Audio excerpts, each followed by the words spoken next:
Hey guys, my name's Zach, and I wanted to talk a little bit about a question I got from a friend of mine who's going through the ZJC Worship Piano course, and he was asking, okay, before he was getting really deep into the course, like, I'm learning chords, I know some chords, but what do I actually play? And there's a key principle behind this that I really want to share with you, and I talk about in the course, but it's something I think can really help make your practice so much more efficient. And it's that what I ultimately want you to be doing is not to learn the songs that I prescribe to you. I want you to learn the songs that your church actually uses on Sunday morning.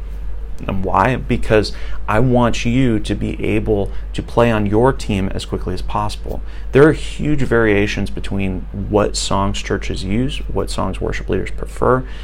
If you're in a Southern Baptist church, you're going to be singing probably some different songs than you would sing in a vineyard. You're going to be singing different songs than in a non-denominational church. If you're in a Nazarene church, you're going to be singing differently than songs you'd sing in a United Brethren church, all these kinds of things.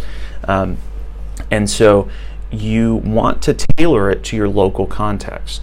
So what you do is you take the tools I'm giving you and some of the recommended songs to start with, and then you start to, you look at a chord chart, you get the chord chart from your worship leader or access to their planning center is really what I would recommend. You get access to that, and then you look and you say, okay, I know this chord, I know this chord, I don't know this chord, so I need to learn that. And then then once you have all the tools, then you work on learning that song. And most of the time, it's to some degree, it's kind of plug and play. The beauty of worship music, though, is that there's freedom and flexibility. And I encourage this. I don't actually want my teams to try and play exactly what's on the album many times. I want them to bring their own creativity to it. I want them to be capable of creating parts that maybe fit our local context better. What works for Hillsong may not actually be the best possible part for our church in some cases. And in other cases, there are iconic parts that we've got to have. And so I try and communicate that with my team. But what I want you to look for is, okay, try and develop a style, your style, while learning the songs that you're working on. So the short version of this is learn the songs your church is using.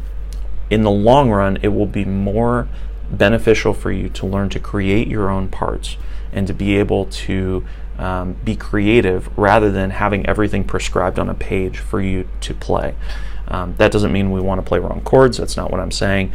I'm saying that we want to play the right chords, but there's a ton of freedom, a ton of variation in the style, in the chord voicings we choose, and that's the beauty of music and the beauty of worship music in particular. Is it's kind of like jazz in that way, where there is some your ability to add some individual creativity that contributes to the vision of the team as a whole.